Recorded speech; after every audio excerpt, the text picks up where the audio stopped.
One of the oldest ways to practice acting is through animal movements. हम अलग अलग animals को observe करते हैं, उनकी मूवमेंट्स को ऑब्जर्व करते हैं और उनको मिमिक करने की कोशिश करते हैं। लेकिन क्यों करते हैं हम ऐसा?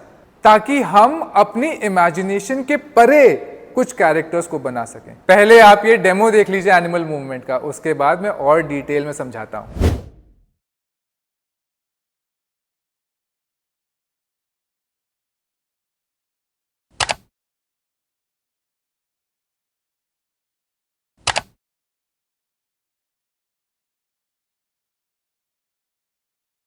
मैंने इस एक्सरसाइज के 3 फायदे ऑलरेडी रील्स में बताए हुए हैं। सबसे पहला फायदा है कि वो आपके पैटर्न को ब्रेक करता है। पैटर्न ब्रेक का मतलब क्या हुआ कि हम लोग अपनी लाइफ में एक ही पैटर्न पर काम करते हैं। हम लोग का एक रूटीन बंधा हुआ है, बचपन से हम लोग एक ही पोस्चर पे काम कर रहे हैं, एक ही रिदम में चलते हैं, एक ही टेम्पो से बात करते हैं, हम लोग की वॉइस की एक ही पिच है। तो इसकी वजह से क्या होता है कि हम लोग की एक्टिंग में एक ही कैरेक्टर दिख रहा होता है। भले हम लोग इमेजिन अलग अलग कैरेक्टर को कर रहे हैं, लेकिन हमारी बॉडी एक्सप्लोर एक ही किरदार को कर पा रही है क्योंकि हम उस पैटर्न में बंधे हुए हैं। लेकिन जब हम लोग एनिमल मूवमेंट करते हैं ना, तो क्या होता है कि हम दूसरे एनिमल को मिमिक कर रहे हैं, तो हमें अपना पैटर्न को तोड़ना पड़ेगा। और जब हम अपना पैटर्न तोड़ेंगे तो हमारी बॉडी एक नई तरीके से एक्सप्रेस करेगी चीज़ों को, जैसे हमने पहले कभी ना किया हो। दूसरा फायदा है कैरेक्टर डेवलपमेंट। अब क्या होता है इससे कि हम लोग जो भी किरदार कर रहे हैं उसका कोई ना कोई स्पिरिट एनिमल होता है। जैसे आपकी ज़िंदगी में आपका भी कोई स्पिरिट एनिमल होगा। बहुत लोग लेजी होते हैं तो वो कहते हैं कि मेरा स्पिरिट एनिमल पांडा है। बहुत लोग बहुत ज़्यादा पैशनेट होते हैं तो बोलते हैं कि मेरा स्पिरिट एनिमल टाइगर है, पैंथर है। तो वैसे ही आप जब पैंथर की वॉक को मिमिक करेंगे ना, तो क्या होगा कि आप वैसा चलना शुरू करेंगे, एकदम कॉन्फिडेंट वाला। आपकी नज़र एकदम पैनी हो जाएगी, जैसे पैंथर की नज़रें पैनी होती हैं, और एक अलग ऑरा दिखेगा आप में जो आप नेचुरली नहीं कर पाएंगे। अगर करेंगे भी ना तो उसमें आपका कुछ ना कुछ पैटर्न रहेगा जो शायद आपको वहां तक पहुंचने में रोके।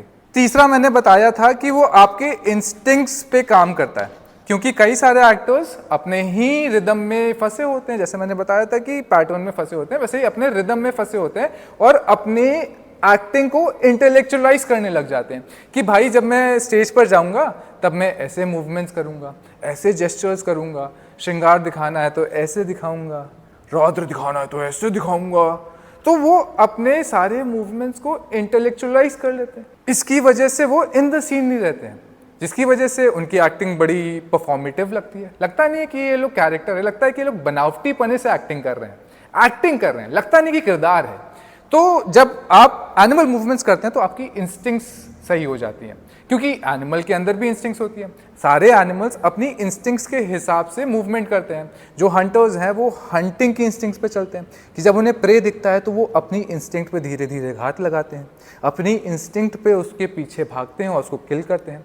वैसे ही जो शिकार है अपनी इंस्टिंक्ट्स पे बचते हैं, वो अपनी इंस्टिंक्ट्स से डेंजर को समझते हैं, फाइट एंड फ्लाइट करते हैं, अपनी ही इंस्टिंक्ट्स पे खाना ढूंढते हैं, अपनी इंस्टिंक्ट्स पे मेट ढूंढते हैं। सारी चीज़ें उनकी इंस्टिंक्ट्स पे होती है। वो किसी भी चीज़ को इंटेलेक्चुअलाइज नहीं करते हैं। कोई भी एनिमल अपने मूवमेंट्स को इंटेलेक्चुअलाइज नहीं करता है।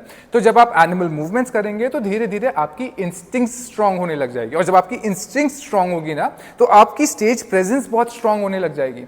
आप इम्प्रोवाइजेशन यूँ कर दोगे क्योंकि आपको पता है कि आपकी बॉडी को कैसे मूव करना है, आपका एनिमल कैसे रिएक्ट करेगा डिफरेंट सिचुएशंस में, और आप वैसे रिएक्ट कर देना। अब हम लोग 2 पॉइंट्स पे और बात करेंगे। चौथा पॉइंट होगा हमारा स्टेटस एंड पावर। अब आपको पता होगा कि एक फूड चेन है, सारे एनिमल्स उसी फूड चेन के हिसाब से एक्ट करते हैं। जो नीचे होते हैं वो बचते हैं, जो ऊपर होते हैं वो हंट करते हैं। इसके चक्कर में एक एनिमल किंगडम में एक स्टेटस वॉर चलती रहती है।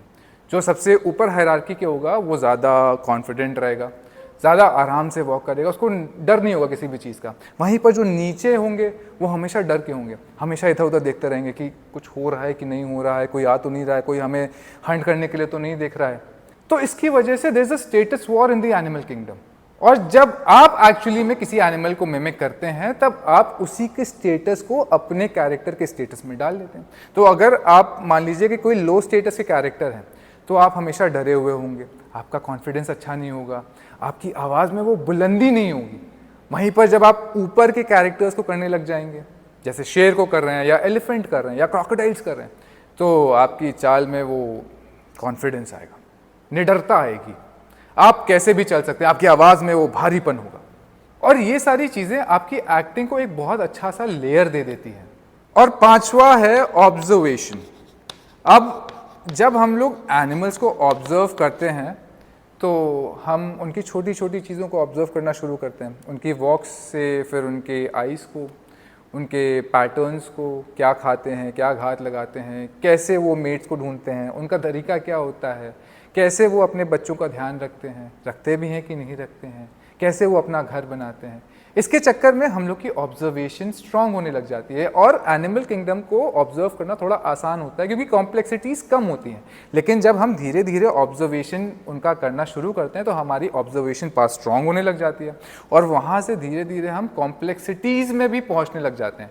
हम ह्यूमंस को ऑब्जर्व कर सकते हैं, उनकी कॉम्प्लेक्सिटीज़ को अच्छे से ऑब्जर्व कर सकते हैं, समझ सकते हैं कि ये इंसान किस थॉट प्रोसेस से कैसे वर्क कर रहा है, और इससे आपकी अपनी एक लाइब्रेरी तैयार होना शुरू हो जाती है कैरेक्टर्स की। एनिमल मूवमेंट से कैरेक्टराइजेशन तक पहुंचने के 3 फेजेस होते हैं। सबसे पहला कि हम एनिमल मूवमेंट को प्योरली मिमिक कर रहे हैं, जैसा हमने डेमो में देखा था कि जैसे पैंथर वॉक कर रहा था तो हम प्रॉपरली पैंथर की तरह वॉक कर रहे थे नीचे से। मैं अभी नीचे पूरा नहीं झुक रहा हूँ वरना मैं फ्रेम में नहीं आऊँगा। सेकेंड फेज क्या होता है? सेकेंड फेज होता है जब हम उसको ह्यूमन लेग्स दे दें और ऊपर से पैंथर ही रखें, तो अब वो वॉक करेगा लेकिन पैंथर की तरह, मूवमेंट्स उसकी वैसी ही रहेंगी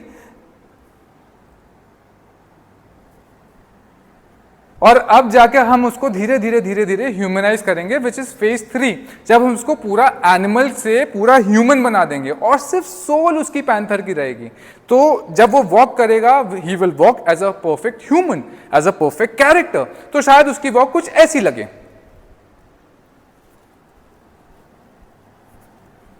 अब क्या होगा जब आप इसको प्रैक्टिस करेंगे? जब मैंने किया है बहुत रफ किया है, बहुत ही ज़्यादा ऐसा शाबी सा लगा होगा, लेकिन जब आप इसको रेगुलरली हल्के हल्के धीरे धीरे डेवलप करेंगे तो एक नेचुरली एक बहुत अच्छा कैरेक्टर डेवलप होना शुरू हो जाएगा जो शायद आप अपनी इमेजिनेशन से क्रिएट ना कर सकें। तो आज की वीडियो यहीं तक की थी। मैं आपको मिलूंगा किसी और वीडियो में with some other topic, with some other exercises. अगर आपको ये वीडियो अच्छी लगी हो तो प्लीज़ सब्सक्राइब कर दीजिएगा।